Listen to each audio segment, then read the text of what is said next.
Buenas noches a todas, a todos. Salud por estar ahí siguiéndonos una noche más y haciendo posible que este proyecto de comunicación, como es Rojo y Negro TV, un proyecto de comunicación de la CGT, siga siendo posible y creciendo, pues gracias a vuestra presencia.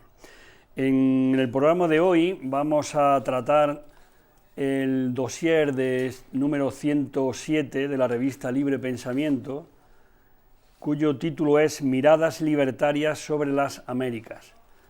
Y efectivamente nos hemos centrado esencialmente en la América Central y América del Sur, en los diferentes países que componen este territorio, estos territorios, y bueno, vamos a profundizar en las convulsiones sociales que se están produciendo en algunos de ellos. Vamos a evaluar cómo está siendo la gestión de la pandemia, que sin duda está afectando directamente a esta propia evolución de la crisis sistémica que normalmente sufre la clase trabajadora en todos estos países. Vamos a conocer un poco sus luchas, sus revueltas, su día a día, ¿no? Y para eso contamos en el plató con la presencia de dos personas que han participado directamente en el dossier, y también contaremos con la presencia de otros dos compañeros, el compañero Rafael, que os presentaremos a continuación, que hablará desde Venezuela, y la compañera Isabel, la profesora Isabel, que hablará desde Chile. Pues paso a presentaros a quienes nos acompañan en la mesa esta noche. A mi izquierda está Charo Arroyo. Bienvenida, Charo. Hola, buenas noches.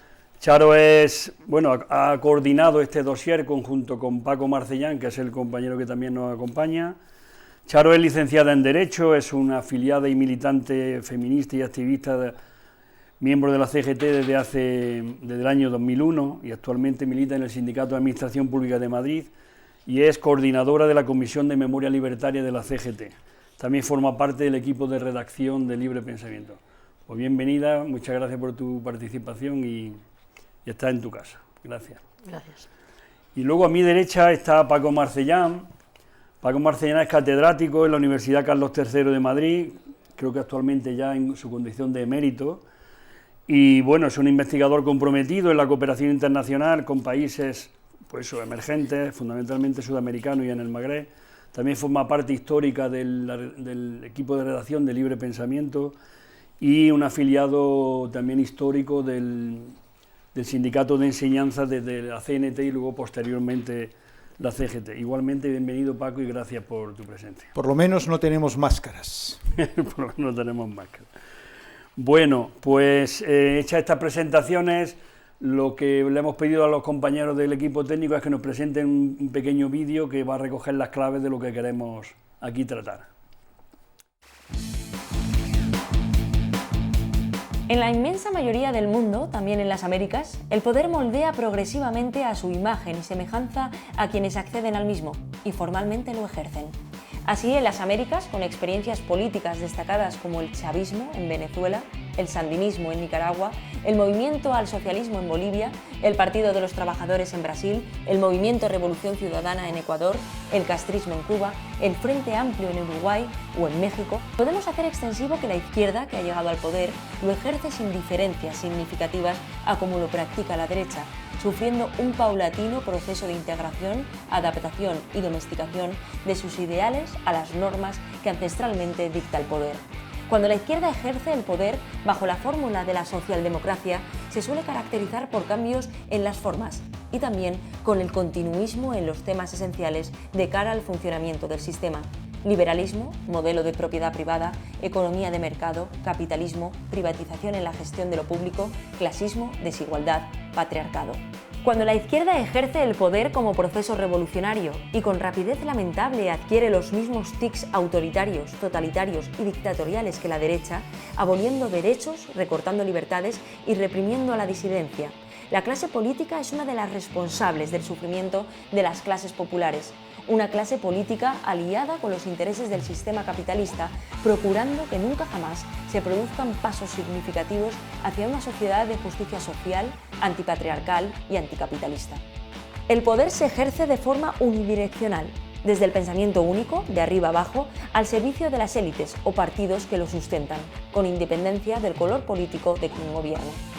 Hoy, el liberalismo campa a sus anchas, entre otras cosas gracias al enorme fraude que las izquierdas han infligido a la mayoría de la población, especialmente a quienes dicen representar la clase trabajadora y clases más populares. La clase política solo aspira a mantenerse en el poder y jamás en solucionar problemas que mejoren la vida de la mayoría de la población y mucho menos a cambiar el modelo económico-social. Con la irrupción de la pandemia por el COVID-19 y su lamentable gestión, se ha agudizado la crisis permanente que sufren los pueblos americanos, la clase trabajadora, las poblaciones indígenas. Ante este tsunami de extrema derecha y liberalismo, de ideas y modelos de gestión de sociedades para la desigualdad, la explotación y la ausencia significativa del protagonismo de las mujeres, no cabe la resignación, sino la resistencia y la generación de alternativas alejadas del etnocentrismo y el colonialismo, adaptadas a la diversidad de realidades y culturas que integren las respuestas individuales y colectivas del día a día, alternativas y experiencias sociales, alternativas libertarias. Bueno, pues muchas gracias por ese pequeño vídeo argumentando algunos de los contenidos que aquí vamos a tratar esta noche. Si os parece, le paso la palabra a Paco Marcellán, que ha sido, junto, como digo, con Charo, el coordinador del dossier, y bueno, ahí hemos analizado diferentes países y hay como una cierta línea de continuidad en muchos de ellos, porque la gestión de la pandemia ha sacado, pues, ha evidenciado todas las carencias que esas sociedades tienen, ¿no? Bien, yo en primer lugar quería plantear el porqué de este dossier, e incluso el título. Cuando hablamos de las Américas, queremos combatir ese uniformismo cultural que se impone con términos como Iberoamérica, Latinoamérica, que son como un pequeño archipiélago, les une lo que les separa.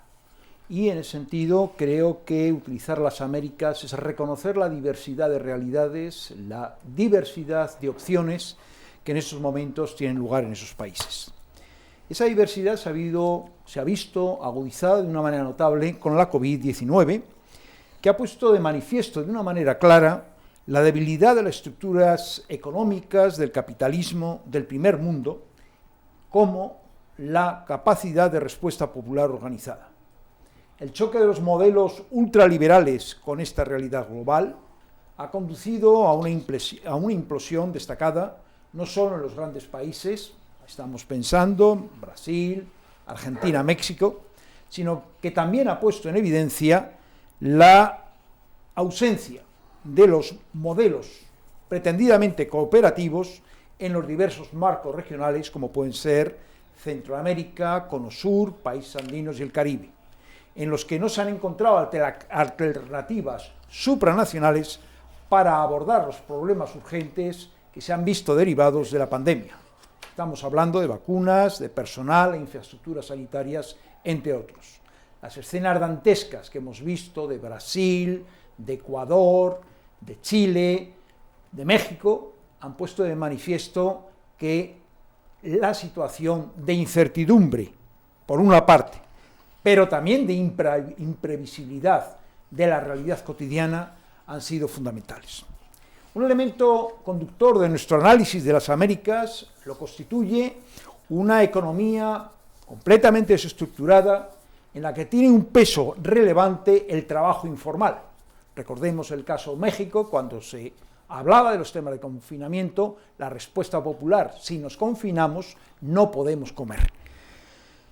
Ese trabajo informal basado en la precariedad, fundamentalmente, pero también tenemos que destacar el machismo, el racismo contra las poblaciones originarias, el peso creciente de las migraciones, un fenómeno que en América Latina normalmente era polo de atracción de migración externa. Pensemos en el caso del Cono Sur, españoles, italianos, judíos del este de Europa, que en esos momentos conoce otra nueva realidad, y esa nueva realidad es la migración interpaíses, y en el dossier hablamos concretamente del caso venezolano hacia Colombia, pero también del centroamericano con respecto a Estados Unidos. En Europa se vivieron situaciones muy similares, con esas imágenes de albaneses que querían ir a Italia a toda costa, por el hecho de esa imagen de un primer mundo que habían adquirido a través de la televisión y que consagraba una visión que no tenía que ver nada con la realidad. En la sobreexplotación de los recursos naturales es otro elemento que me parece fundamental, sobre todo de la perspectiva de lo que se llama en economía el extractivismo. Un extractivismo en el cual jugaban un papel fundamental los señores del norte y que progresivamente ha ido incorporando a esa nueva potencia imperial que se llama China.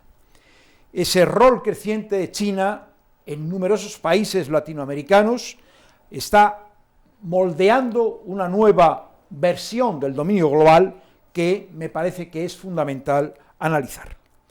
Los retos a los que se ven sometidos los diferentes países están condicionados no solamente por sus trayectorias históricas, transiciones de dictaduras a democracias, con sus matices, como podemos ver en el caso chileno, en el brasileño y en el argentino. La evolución de los propios movimientos populares, desde el sindicalismo en algunos de los países, con estructuras más consolidadas desde el punto de vista capitalista, a movimientos populares que tienen como eje elementos de la vida cotidiana, como pueden ser el transporte, como puede ser la salud pública, como pueden ser otros elementos que condicionan la vida.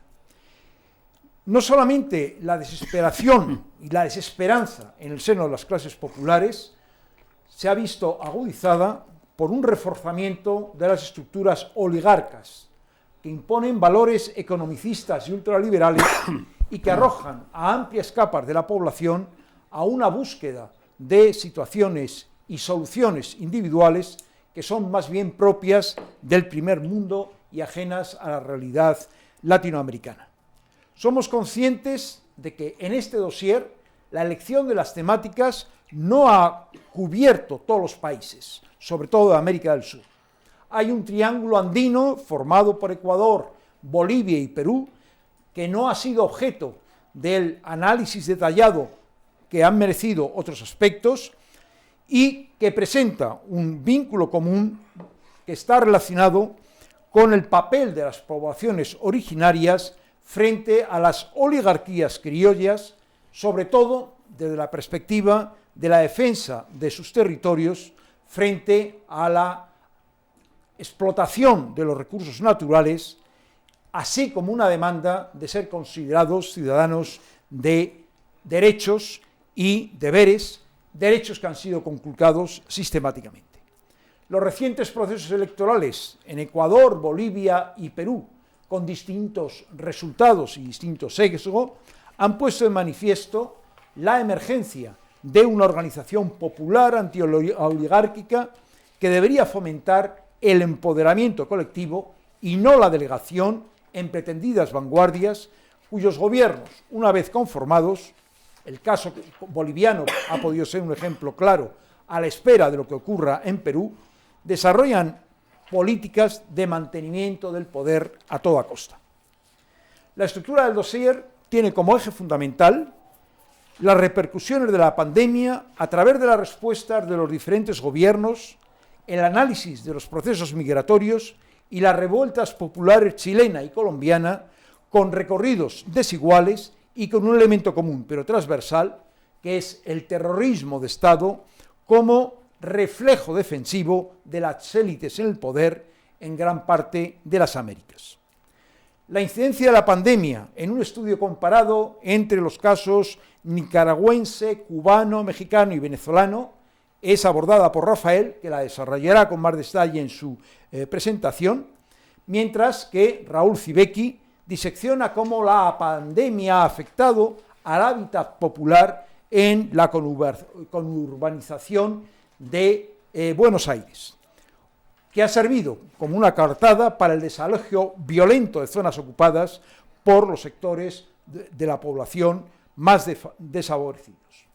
La agresión del gobierno brasileño de Bolsonaro a los sectores más desfavorecidos de la población se ha agudizado de manera notable con la pandemia en el marco de un concepto que la contribución de María Luisa de Freitas y Balas de Moraes califica de necrofilia altericida.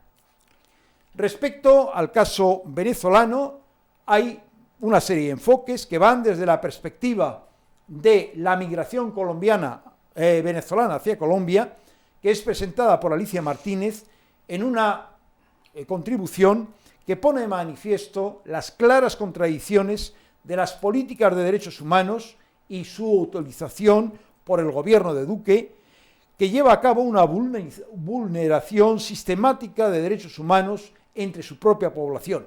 Por una parte, plantea esa aceptación de la migración venezolana en Colombia, pero no duda en vulnerar de una manera sistemática los derechos humanos en el propio país.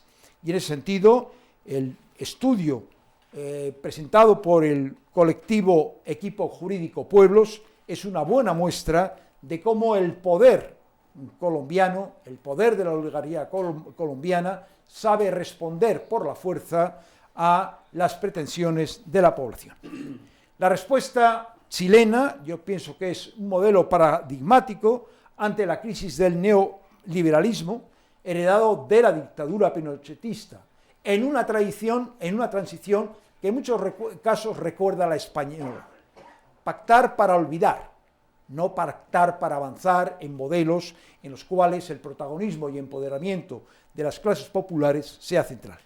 Gracias al excelente artículo de Isabel Piper, conocemos mucho más de esa realidad chilena que en muchos casos, lo mismo que en otros países de las Américas, viene mediatizado por los grupos de poder mediático que nos quieren dar una determinada visión y a la cual contribuyen personalidades dando interpretaciones del estilo hay que votar bien y no dejarse llevar por los cantos de sirena.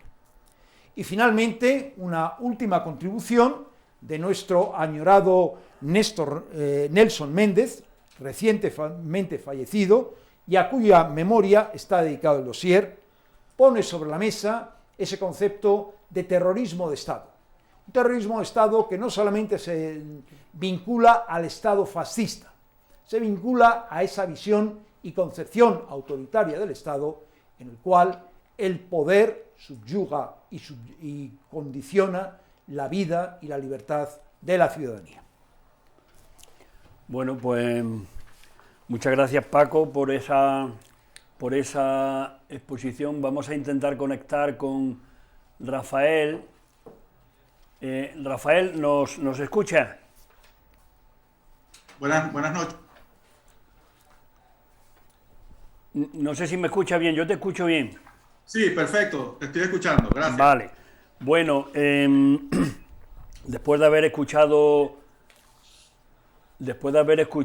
la exposición que nos ha hecho Paco, en el que ya hemos conocido pues bastante elocuentemente los contenidos del dossier, pasamos a presentarte a ti, puesto que has participado también en ese dossier. Rafael Uzcategui es licenciado en Sociología, editor independiente y desde 2005 defensor de derechos humanos y antimilitarista en Venezuela. Desde 2015 es coordinador general de la ONG Programa Venezolano de Educación y Acción en Derechos Humanos, PROVEA. Desde el 95 a 2015 formas parte del Consejo de Redacción del periódico Libertario y eres autor de numerosos libros, como por ejemplo Corazón de Tinta o Venezuela, la Revolución como Espectáculo, una crítica anarquista al gobierno bolivariano o La rebeldía más allá de la izquierda, de próxima aparición.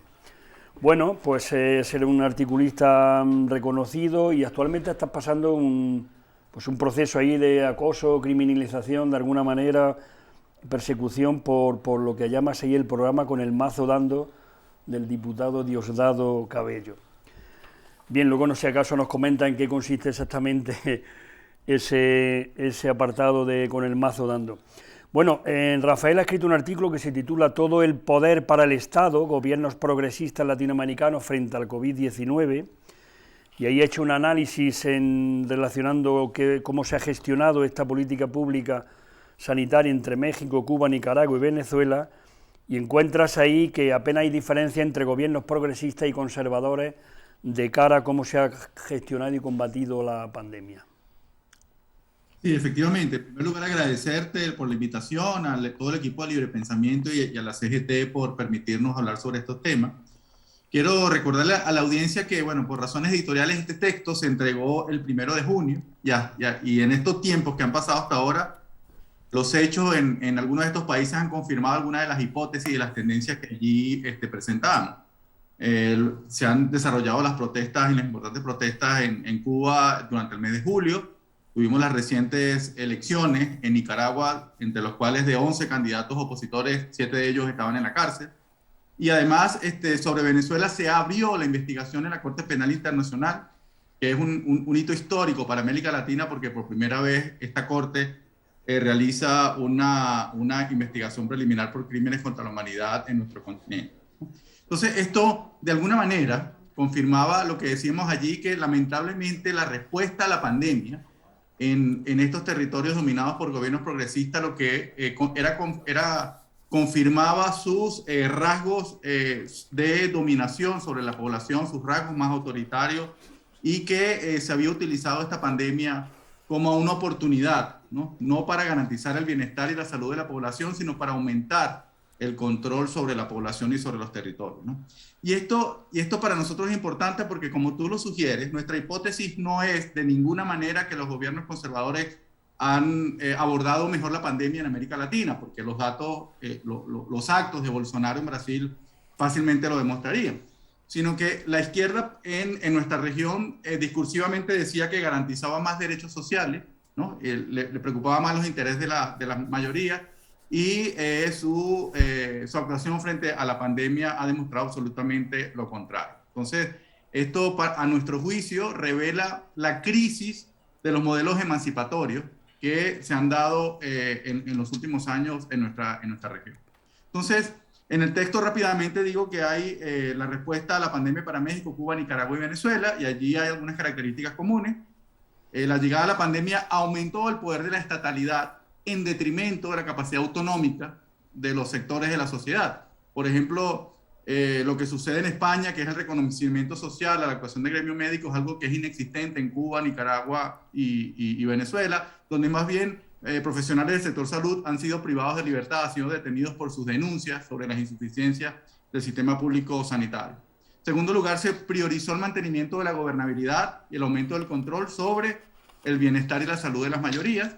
En tercer lugar, el protagonismo de las Fuerzas Armadas ha sido muy importante, en donde se ha ejercido un rol protagónico en la respuesta, lo que ha aumentado el poder, la influencia y los privilegios de este sector, a la par de la militarización de la vida cotidiana de la población. En cuarto lugar, el sistema público hospitalario no tenía la capacidad de garantizar el bienestar y la atención adecuada de la población, no se aplicaron las pruebas de despistaje en cantidades suficientes, tampoco se promovieron jornadas de vacunación con criterios técnicos, sino que se priorizaron los criterios políticos, y además no se han aplicado hasta ahora medidas extraordinarias para solventar esta situación de crisis en el sistema hospitalario público, ¿no? Entonces, aquí hay una privatización de la salud por la vía de los hechos, porque quien tiene dinero en estos 4 países es el que ha tenido que atender su situación en centros asistenciales privados. En quinto lugar, el control de la información, el sesgo, la opacidad, ha sido una constante en los 4 países, así como una situación que seguramente se comparte con otros países, que es simular normalidad y especialmente el control de la situación. En los 4 países se afirma que la cantidad de infectados y de fallecidos es la menor de toda la región, y eso no tiene ningún asidero con la realidad. Y finalmente, la pandemia ha revelado la altura de este liderazgo progresista latinoamericano. Manuel López Obrador promovía el uso de un amuleto para protegerse contra la enfermedad.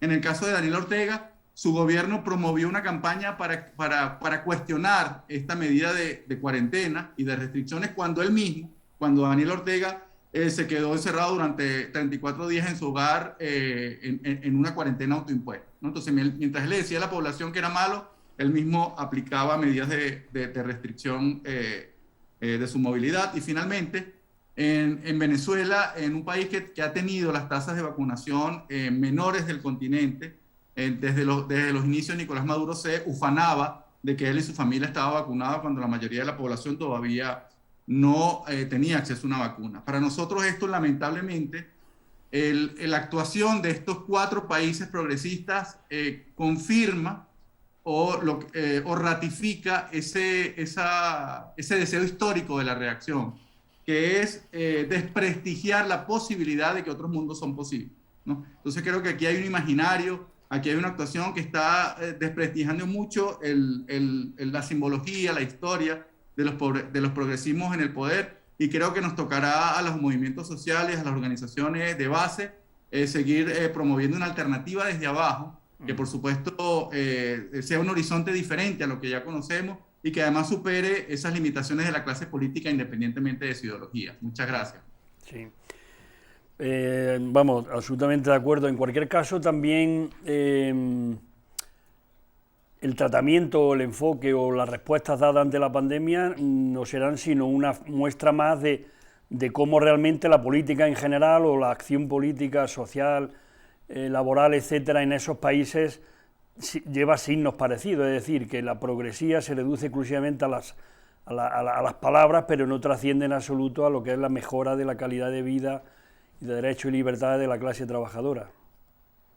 Sí, ha sido así, y para nosotros lo que más nos preocupa es la disminución de la capacidad de actuación autonómica de la sociedad para enfrentar esta situación de emergencia, pero también para ir construyendo alternativas sociales, sino que más bien vamos a salir de esta situación de pandemia, en el caso de los 4 países, con una situación de mayor control, de mayor censura, de menos posibilidad de construir una política diferente, debido a que, reitero, estos meses de pandemia han sido utilizados como una oportunidad para mayor control, mayor censura y mayores restricciones. Sin duda, sin duda. Bueno, pues muchas gracias por tu participación, Rafael. Esperemos que tu situación personal mejore, en el sentido de que, bueno, las condiciones de acoso o hostigamiento al que te somete el gobierno, pues no lleguen a mayores y que podamos seguir trabajando y colaborando. Gracias. Bueno, este es el costo del libre pensamiento, pero ahí, bueno, tenemos que seguir disintiendo y soñando con los ojos abiertos. Muchas gracias a ustedes por el apoyo. Venga, pues un abrazo y hasta siempre. Bueno, pues continuamos con la presentación de artículos, y ahora le vamos a pasar la palabra a Charo, que en esta ocasión le hemos pedido que nos exponga los contenidos de un artículo que ha escrito Raúl Civecchi. Por tanto, agradecemos a Charo ese esfuerzo por meterse en los entresijos de ese artículo. El artículo era "La pandemia desnuda las inequidades del neoliberalismo", ¿no? Y bueno, se centra en Argentina y bueno, las ocupaciones de tierra, el desempleo y la falta de vivienda siempre ha sido algo que ha estado al orden del día, en el orden del día de la población argentina, y la pandemia lo que ha venido justamente es a agudizar esta crisis y aumentar la represión, ¿no?, contra las clases más populares. Sí, efectivamente, el artículo de Civecchi lo que nos presenta es, comienza su exposición recogiendo lo que ha sucedido con el desalojo de Guernica, que es un asentamiento que a lo largo de 2020 se había realizado, y en el que pues llegaron a estar hasta 10.000 personas acopladas en busca de un lugar donde poder vivir.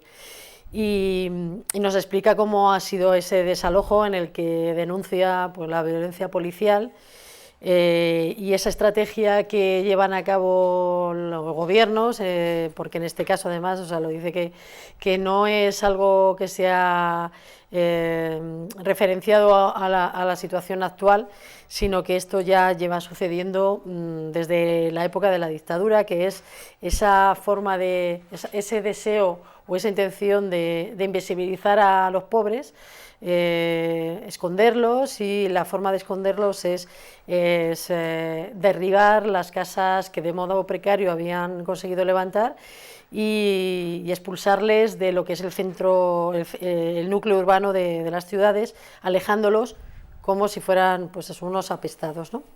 Este es el comienzo en el que nos referencia la situación actual, pero comienza a comentar, después a explicarnos que esto no es una cosa casual, sino que viene produciéndose desde hace ya más de 40 años.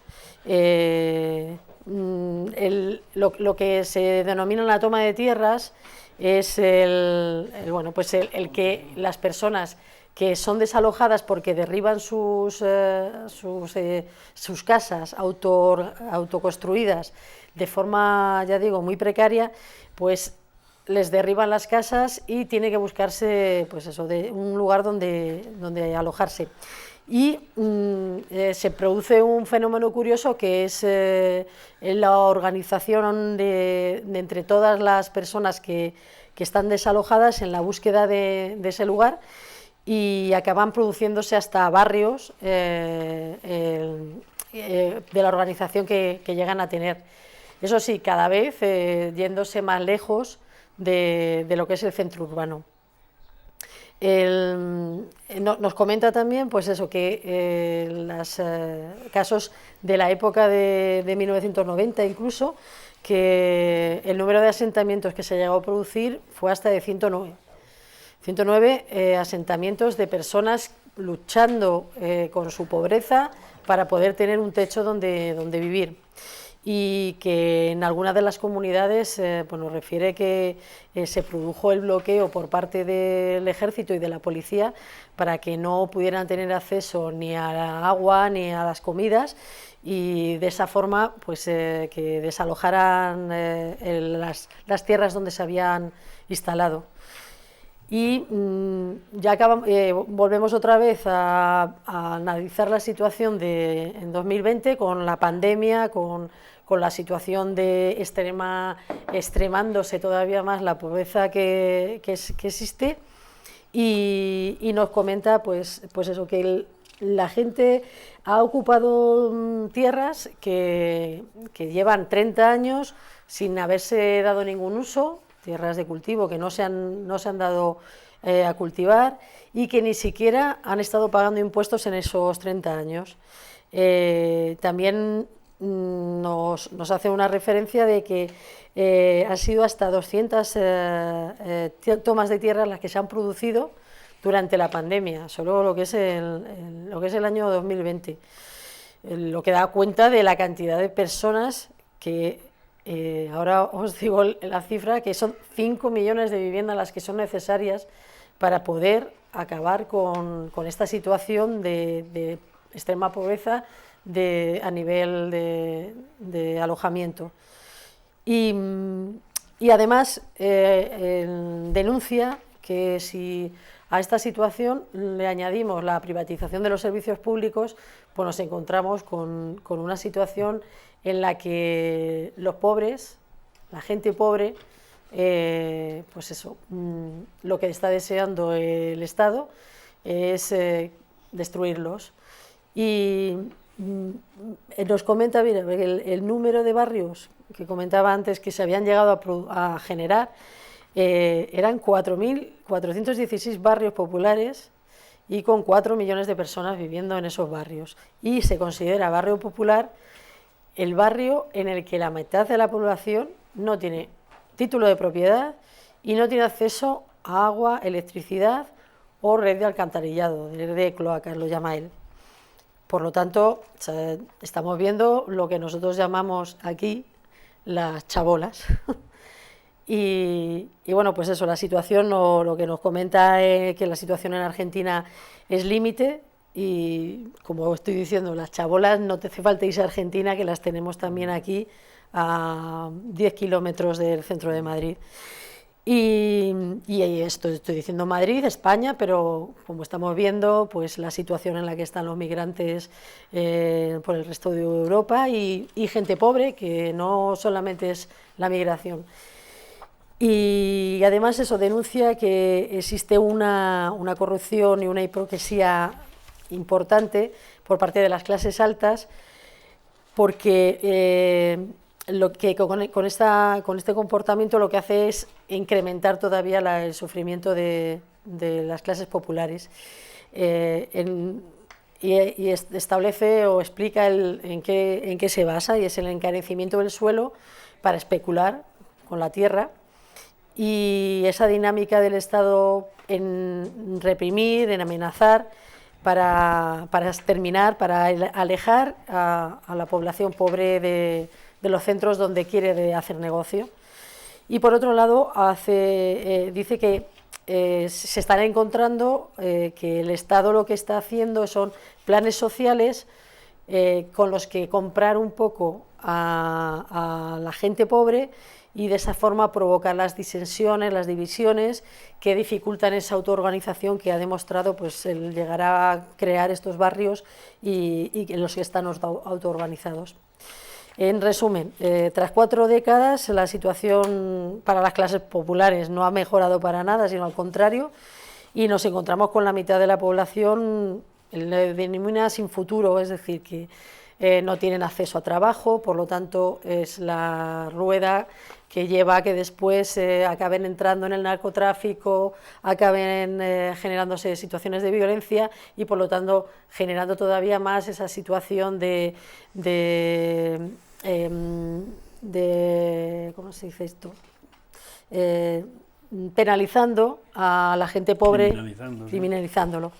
Y quería terminar con la frase con la que termina él su artículo, en el que dice: el neoliberalismo actual asesina a jóvenes indefensos que no estaban detenidas por actuaciones penales, sino arbitrariamente arrestadas por violación de antecedentes y falta de contravenciones. Eso lo que quiere decir es que, además, lo que has dicho, la criminalización, muchos de estos jóvenes acaban muriendo en las comisarías por el maltrato que se les da y sin haber cometido ni siquiera ningún delito.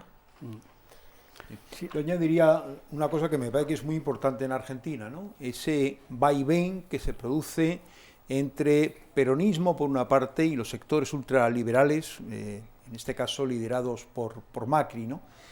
Ninguno de los dos son capaces de abordar los problemas. Y la cuestión fundamental que veo yo en Argentina es que la existencia de un potente movimiento sindical no ha sido capaz de hacer cambiar la situación. Ese movimiento sindical de matriz peronista que vive dependiendo del poder es un buen ejemplo de cómo un sindicalismo de combate, en el momento que se acoge a la servidumbre voluntaria del poder, en este caso amigo, actúa como elemento retardador de las protestas populares. Los sindicatos en Argentina no están vinculados al movimiento barrial, pongamos por caso. Y esa ausencia de plataforma para salir adelante choca con un movimiento sindical que no entiende el problema y un movimiento político que lo único que quiere es, en el caso del peronismo, continuar y preservar las cuotas de poder y de, digamos, conchavismo institucional que lo han caracterizado históricamente. De acuerdo. Pues si os parece continuamos porque tenemos la conexión con Chile, con Isabel Piper. ¿Estás por ahí, Isabel? Aquí estoy, hola Francisco. Bueno, muy bien. Buenas tardes. Muchas gracias por participar y haber escrito en la revista. Bueno, Isabel es psicóloga y doctora en Psicología Social, coordinadora del posgrado de Departamento de Psicología, coordinadora del programa de Psicología Social de la Memoria en la Universidad de Chile, del Grupo de Trabajo Memorias Colectivas y Prácticas de Resistencia del Consejo Latinoamericano de Ciencias Sociales, investigadora, científica, articulista sobre derechos humanos, memorialista y memoria y lugares de memoria colectiva. En definitiva, pues una activista de primer nivel que tiene un compromiso muy grande con la situación que se está viviendo ahora allí en Chile. El artículo que escribe lo titula La esperanza escéptica como afecto resistente, ¿no? Y ahí, bueno, se está viviendo realmente un proceso, al menos meses atrás, un proceso importante de revuelta y transformación social, casi desde octubre de 2019, y realmente cuéntanos cómo surge ese proceso y cómo ha ido evolucionando y en qué situación nos encontramos actualmente. Bueno, hola Jacinto, bueno, muchas gracias por la invitación a escribir y a participar de esta conversación. Espero que mi chileno sea comprensible. El- bueno, primero recordar que, claro, hace ya más de 2 años, el 18 de octubre, que es el día el día del hito, ¿no? Que se dice que empieza lo que se llama en ese momento el estallido social, eh, arde en las calles de Chile. Eh, la, el gatillante, ¿no? Es el alza del pasaje en metro, un, un metro que es uno de los más caros del mundo, ¿no? En un país donde efectivamente lo que tenemos precios europeos, pero salarios latinoamericanos. Y esta alza de 30 pesos, ¿no? Lo que produce, activa, ¿no? Algo que ya venía desarrollándose, ¿no? Que era una efervescencia política y una respuesta política importante, sobre todo en jóvenes, muy jóvenes de secundaria, que levantan el eslogan evadir, no pagar, otra forma de luchar, ¿no? Que es una forma de insurrección, y le llaman a no pagar el pasaje en metro durante unos días, ¿no? Empieza un par de días, después sigue una semana. Y lo que ocurre esta semana es que esa práctica de evadir y no pagar el pasaje en metro es reprimida con una fuerza completamente brutal y desproporcionada, ¿no? Entonces, la represión brutal, los disparos al interior del metro, encerrar a los jóvenes al interior en el metro, tirándole gases lacrimógenas, disparándole balines, ¿no? Golpeándolos brutalmente, deteniéndolos brutalmente, genera una reacción muy fuerte por parte del resto, ¿no? De las otras generaciones que empiezan a plegarse al movimiento y a solidarizar con esta práctica insurreccional que está siendo reprimida con esta fuerza de la policía. Y la reacción del Estado no se deja esperar, como ha sido característica, ¿no? Desde la dictadura en adelante en Chile, la mayor represión. O sea, mientras mayor protesta, mayor represión, ¿no? Y se despierta, empiezan a generar, bueno, mucho, se desborda, ¿no? La protesta en ese día. Yo voy saliendo de Chile el viernes 18 por la mañana, llego a Cuba el viernes en la tarde y en la noche empiezo a recibir todos los videos, ¿no? Y a ver todo lo que está pasando y empiezan las fogatas, empiezan las barricadas, empieza por una parte la protesta, ¿no?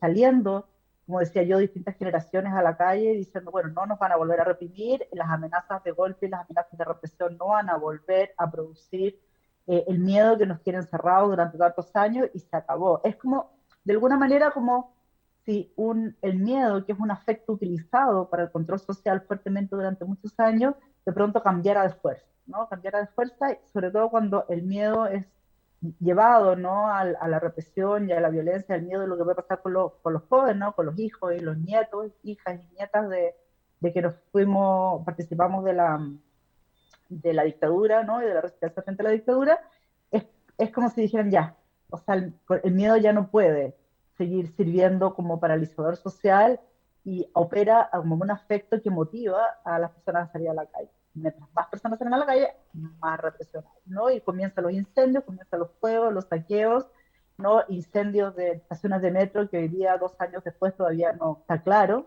quién los incendió, qué fue, qué pasó, saqueos de los cuales nunca se aclararon las situaciones. Y esto es un viernes en la tarde, el sábado de la mañana amanece Chile sitiado por las fuerzas militares, ¿no? Nuevamente es muy impresionante las imágenes, nuevamente después de muchos años, eh, tomado por los militares. Y de nuevo, otra vez, el miedo de un estado de emergencia y del toque de queda, ¿no? Y de la militarización, no, lo que hace es provocar una mayor fuerza de la movilización, ¿no?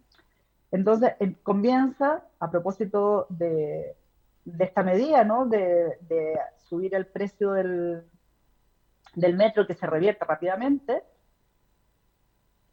y que se convierte rápidamente en un eslogan que dice no son 30 pesos sino 30 años, ¿no? Interesante que preguntarse qué pasó hace 30 años. Hace 30 años lo que pasó fue el inicio de la transición. Entonces, inmediatamente el alza de los 30 años es relacionada, el alza de los 30 pesos relacionada con los 30 años de transición que prometieron una sociedad o prometieron cambios en una sociedad que no se produce, ¿no? En una transición que lo que hace es reforzar y profundizar el sistema, modelo neoliberal y sin poner en jaque ni transformar ninguna de las estructuras construidas instaladas por el gobierno de Pinochet, el gobierno militar. Esta fuerza, ¿no?, de estas movilizaciones que comienzan el 18 de octubre y continúan con mucha fuerza, miles de personas en las calles, las plazas tomadas y sitiadas, ¿no?, una ocupación del espacio público, una reapropiación del espacio público para usarlo con distintos objetivos, ¿no? Escuelas populares, arte popular, cultura, vida cotidiana, una reapropiación, un país que vivía en los centros comerciales y al interior de sus casas, redescubre la calle, se reapropia de la calle, a costa de tener que pelearla con la policía permanentemente y todos los... Entonces hay una ocupación permanente, al mismo tiempo que una lucha permanente. Y ahí una de las cosas que yo señalo en el artículo es el desarrollo de dos fuerzas de resistencia, ¿no? Una fuerza confrontacional que se confronta con la policía directamente, una resistencia frontal, y también otras estrategias de resistencia que, bueno, Calveiro llama resistencias laterales, ¿no?, que se dan en el margen, se dan en los márgenes, que tienen que ver con la construcción de otras formas de relaciones sociales. Con la construcción de asambleas territoriales, de discusiones, de conversaciones, ¿no?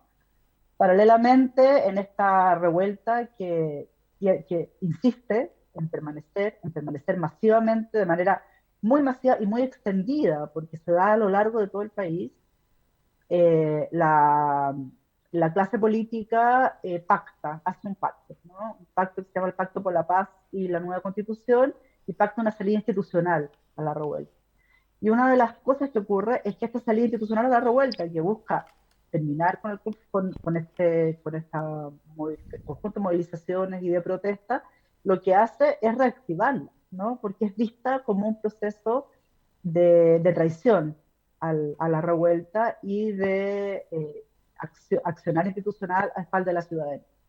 Y se comienza dos caminos paralelos, ¿no? El camino institucional, que lleva, no voy a dar los detalles ahora, pero que llega a que en este momento se esté desarrollando y esté funcionando la Convención Constituyente, primero un plebiscito, después si se quiere cambiar la Constitución, que es la Constitución legada por Pinochet o no, y el mecanismo de transformación, luego la elección de los constituyentes, y luego ahora el funcionamiento de esta convención que está desde esta institucionalidad presionando y forzando para mover los límites de la reglamentación que está preestablecida y convertirse en una convención soberana.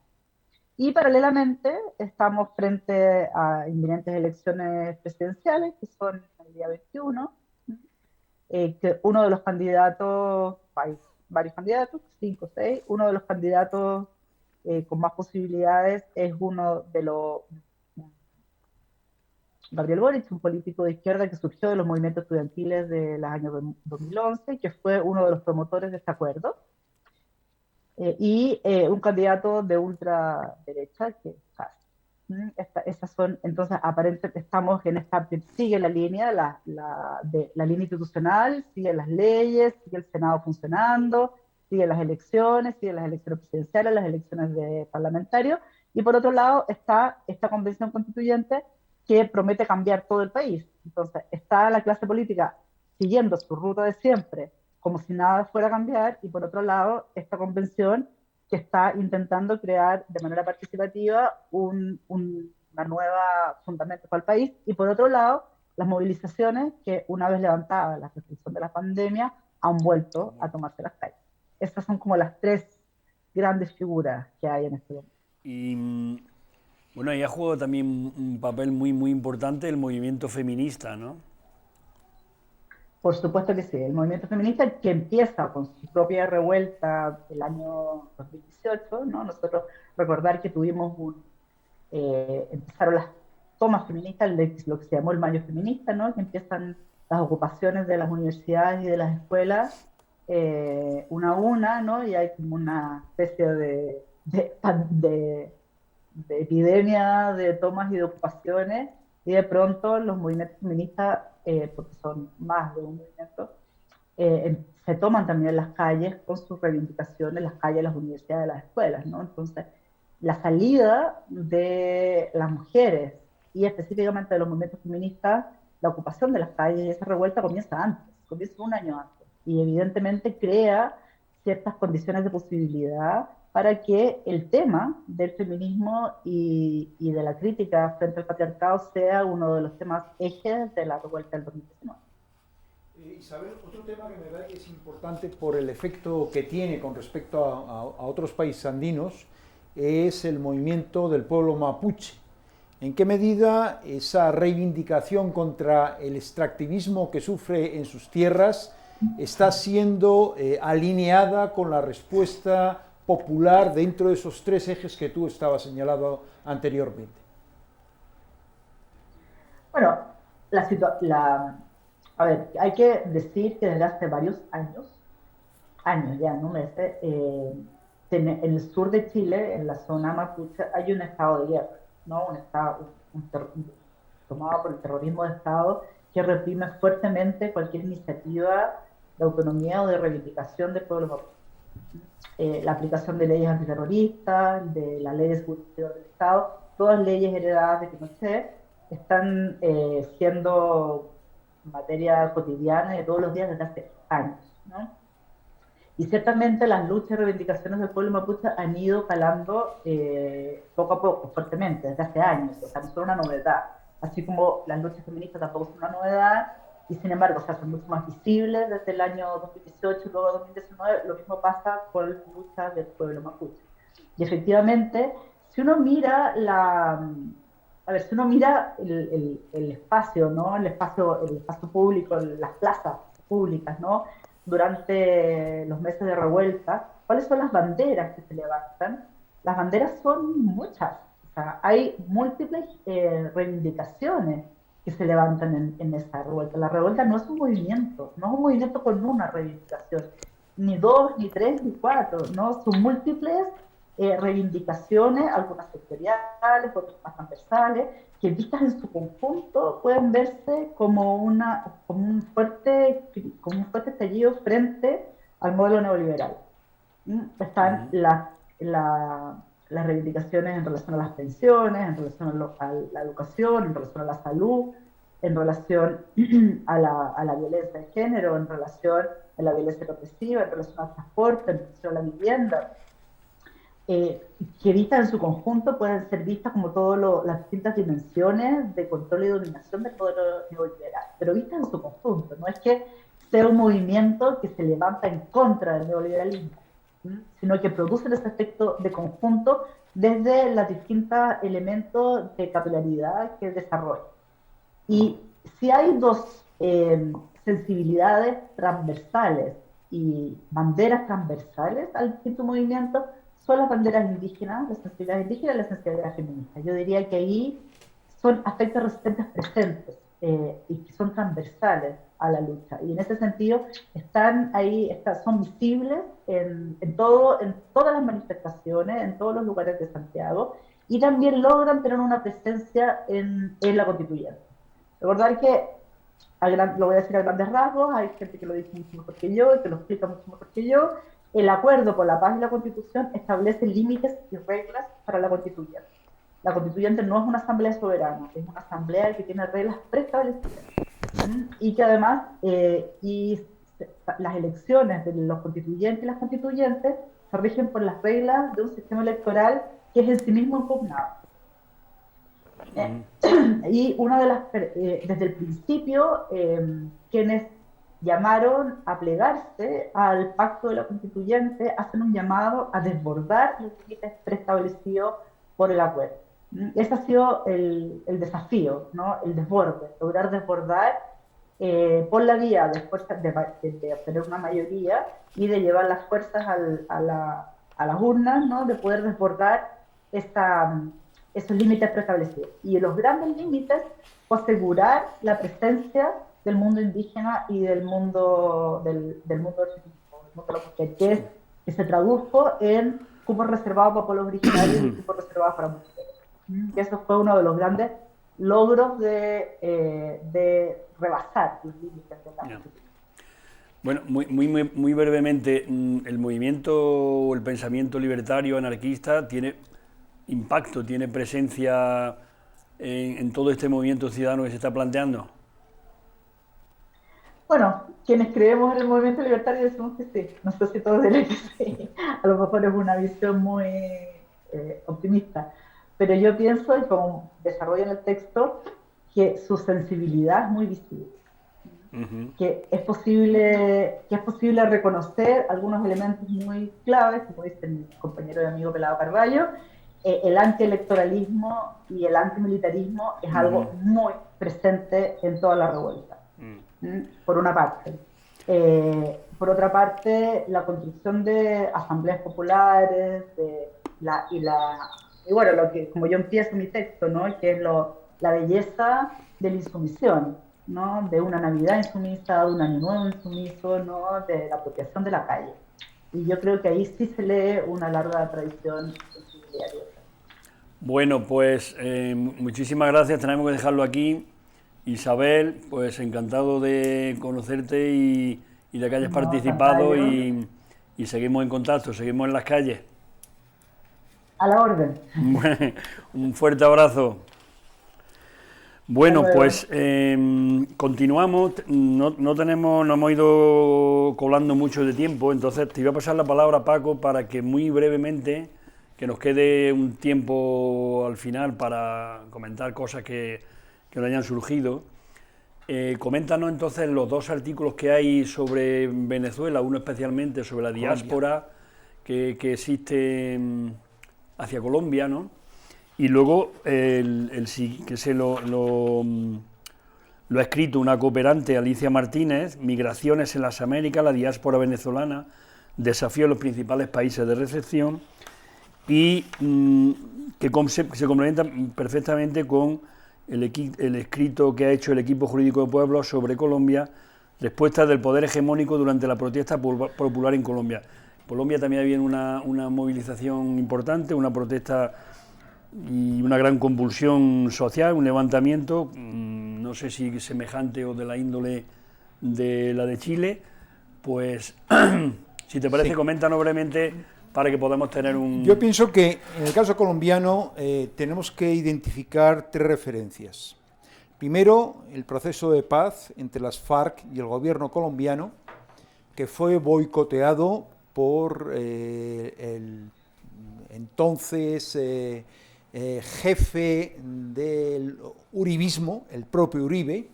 En Colombia se suele personalizar mucho la dirección política.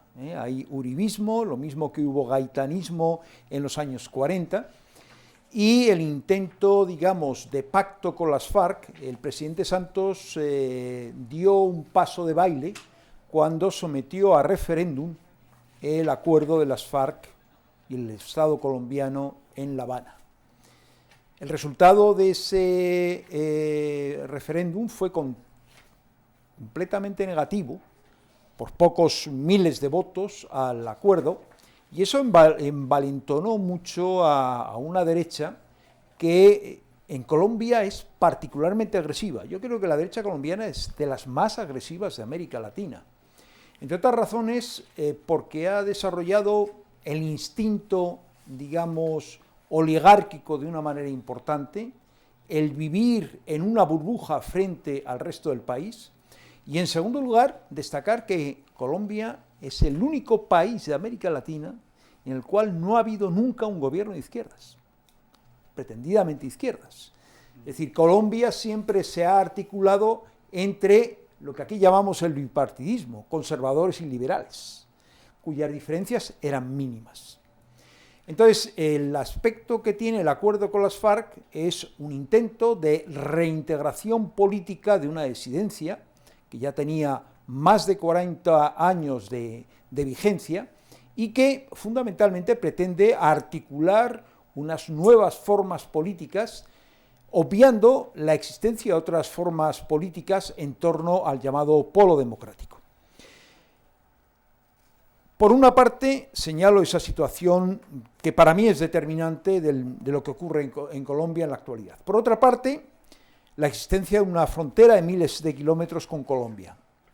Una frontera con Venezuela, perdón. Una frontera que antes permitía a los colombianos ir a trabajar a Venezuela, cuando Venezuela era el emporio petrolífero, se le llamaba la Venezuela saudí, entre otras cosas, y que en un momento determinado, curiosamente, el chavismo empezó a expulsar a los colombianos de Venezuela.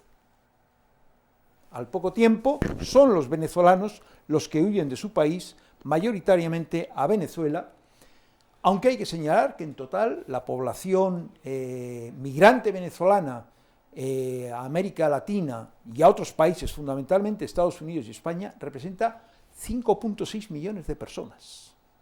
Un 20% de la población venezolana.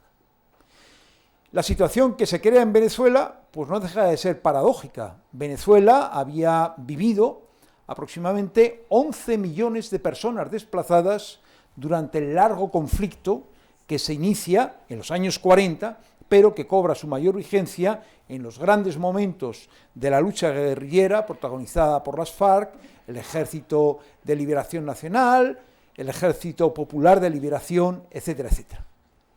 Y a eso se añade el otro elemento que es fundamental.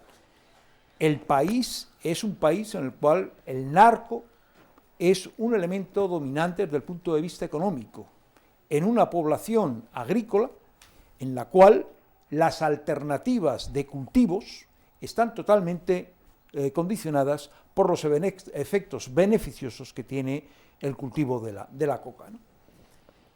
Y a eso se añaden unas medidas adoptadas por el gobierno desde el punto de vista fiscal, se lo suele llamar el paquetazo, en el cual lo que se pretende es incrementar los impuestos a las clases medias y a las clases populares.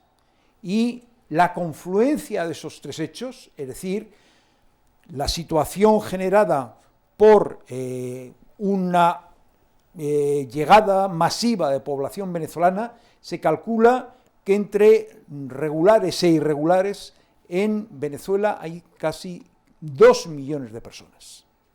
2 millones de personas que viven a la intemperie, en el mejor sentido de la palabra, y que solamente las ayudas de organizaciones no gubernamentales está intentando paliar.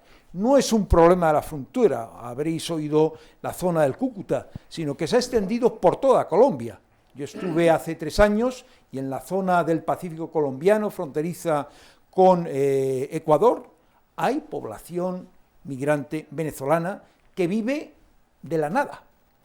Entonces, el gobierno colombiano intentó lanzar un programa, primero, de identificación de la población irregular, y segundo, tratar de conseguir medios para paliar la situación en la que se encontraba mucha parte de esa población.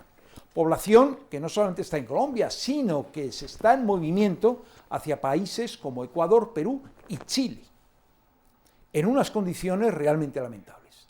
Entonces, yo creo que la conjunción de, por una parte, unas medidas, entre comillas, humanitarias por parte del gobierno colombiano para tratar de evitar un colapso humanitario con la población migrante venezolana, han sido uno de los motivos que han puesto sobre la mesa esa pretendida labor humanitaria de un gobierno que quiere hacer reconocimiento de derechos sociales a los migrantes venezolanos, pero que es incapaz de hacerlo con su propia población.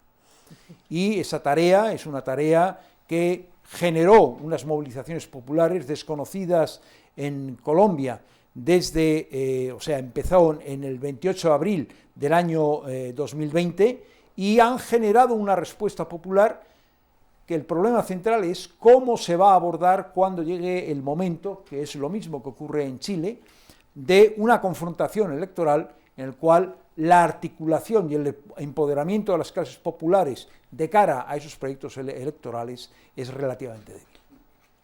Ahí parece que está teniendo un protagonismo, se señala en el artículo, la gente de barrios, ¿no? Mientras que en revueltas anteriores el protagonismo había sido incluso el campesinado o los estudiantes. Ahora parece que los jóvenes de barrio, que están absolutamente desamparados, son los que... El problema es que en Colombia es un estado oligárquico, es un estado en el cual no hay un sistema público eficiente para atender las necesidades de las poblaciones.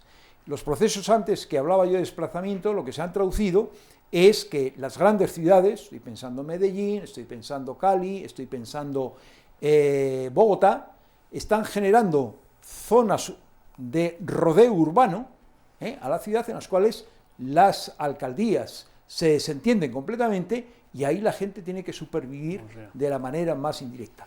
Y ahí los principales afectados son fundamentalmente los jóvenes. Hay una población muy joven en Colombia y hay una población venezolana, migrante, muy joven, sobre todo mujeres con hijos y cuyo único soporte es el apoyo que le pueden dar las organizaciones no gubernamentales. Vale, bueno, pues hasta aquí lo que era la presentación de artículos y bueno, hemos sido suficientemente explícitos como para ir haciéndonos una idea de lo que se recoge en ese dossier. Pues ahora permitidnos 15 segundos para presentaros nuestro pueblo querido que tenemos en Aragón, se llama Ruesta y al que os invitamos a visitar.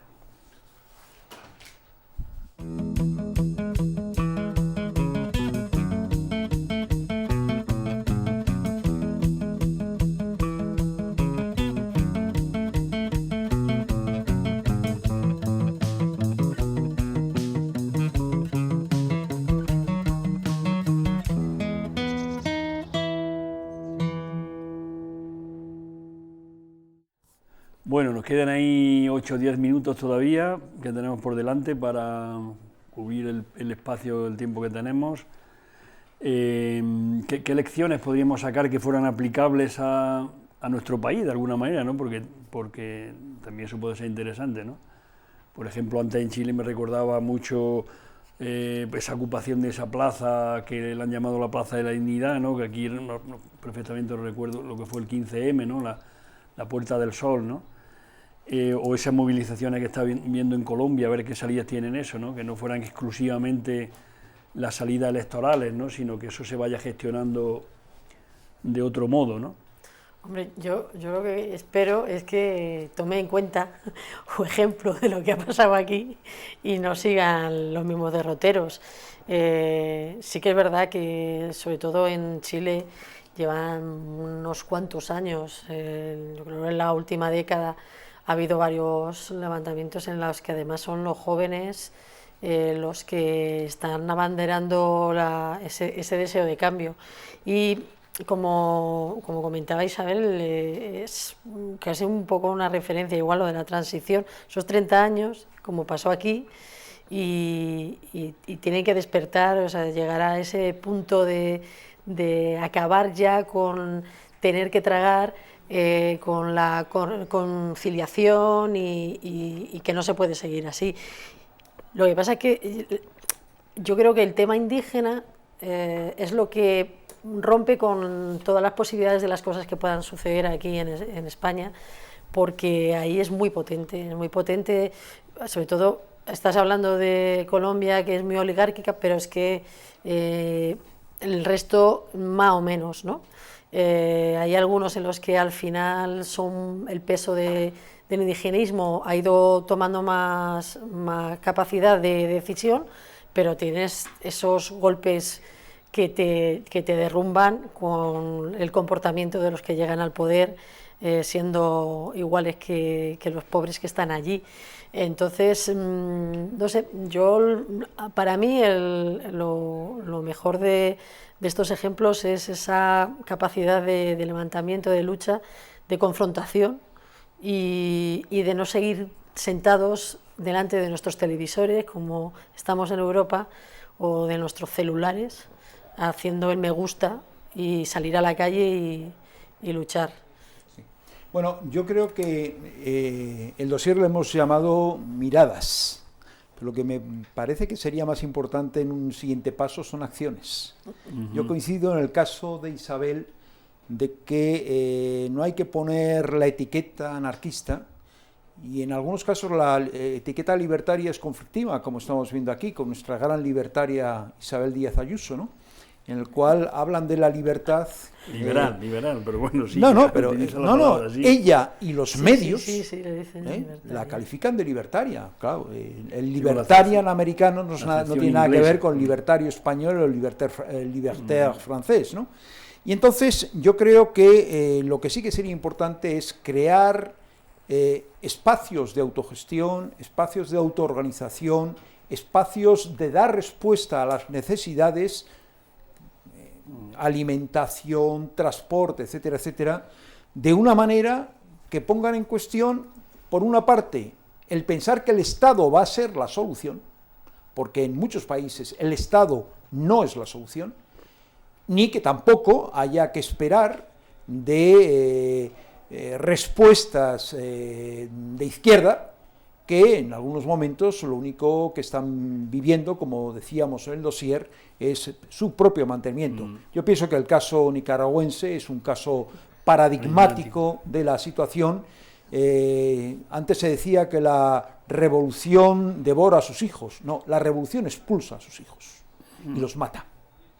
Y entonces, en ese sentido, creo que la experiencia, digamos, liberadora que surgió en los años 80 en Centroamérica, el fracaso importante, creo yo, del castrismo, la desidia terrible del chavismo, e incluso en un país en el cual la izquierda contaba un peso importante, como puede ser el caso de Brasil, están diciendo que un nuevo mundo es posible en América Latina siempre y cuando unas nuevas formas de organización surjan. Y unas formas de organización que no sean mesiánicas, que yo creo que ha sido una de las grandes desviaciones del izquierdismo latinoamericano. Sí, yo creo que efectivamente los gobiernos estos de izquierdas que de alguna manera empezaron a ocupar diferentes países de América del Sur después de las dictaduras, pues realmente han ido provocando ese desinterés, esa desmovilización, ese populismo, ocupando espacios de populismo que ya roza con lo autoritario y realmente abandonando lo que era a su representado, ¿no? O sea, que la opción de izquierdas progresistas que siempre es el primer recurso, pues evidentemente ahí está haciendo agua y eso produce mucho daño, ¿no? Porque valores en la ética, en el pensamiento, en la propia acción y efectos sobre la población, se ve que no hay soluciones, que todo es pantomima, que todo es mantenerse en el poder, y realmente, pues como bien decías, o bien decía Rafael, ¿no? Se trata de ir construyendo espacios desde abajo en las que la gente vaya encontrándose, vaya confluyendo y vaya construyendo una sociedad diferente, alternativa, y no necesariamente pensando en que el Estado me lo va a arreglar todo, que estos que han llegado al poder en mi nombre son los que me van a solucionar. O sea, realmente hay un desencanto absoluto con lo que son los partidos de izquierda, ¿no? Yo querría añadir otro hecho, ¿no? O sea, hemos dicho miradas libertarias sobre América Latina, pero yo pienso que hay otro efecto peor todavía, son las miradas españolas de América Latina. Es decir, la visión que en estos momentos tenemos en nuestro país de América Latina no es pensar en la leyenda negra hace muchos años, es una visión absolutamente colonial. Yo recuerdo en uno de mis primeros viajes a Colombia, a comienzos de los años 90, decían, vinisteis con corazas, ahora venís con carteras. Es decir, España ha querido asumir en América Latina el papel extractivista que han tenido las grandes potencias, Estados Unidos, Reino Unido, etcétera, etcétera. Y el problema es que en España la visión que tenemos de América Latina es una visión absolutamente distorsionada. El latinoamericano en España en estos momentos es la persona que resuelve trabajo laboral en agricultura, dependencia. Y creo que en esos momentos una labor fundamental de lo que queda de izquierda yo no le llamaría izquierda progresista a este país, es que a esos explotados latinoamericanos que trabajan en España les tenemos que dar alternativas de empoderamiento, de confluencia con los trabajadores y trabajadoras españolas y con las personas marginadas en España. Porque es que si no, el fenómeno que vamos a vivir ha sido el fenómeno que se ha vivido en Brasil. Muchas de esas personas caen en manos de grupos evangélicos y de la ultraderecha. ¿Por qué? Porque es que el discurso de la ultraderecha española, pese a ese carácter que dicen españolista, imperialista, histórico y demás, en el fondo sigue siendo un discurso racista y pretendiendo por todos los medios de que aquí los únicos venezolanos que interesan son los venezolanos ricos. Los venezolanos que están colonizando el barrio de Salamanca, pongamos por caso, y no los venezolanos que están teniendo que aguantar con trabajo precario lo mismo que los jóvenes precarios españoles.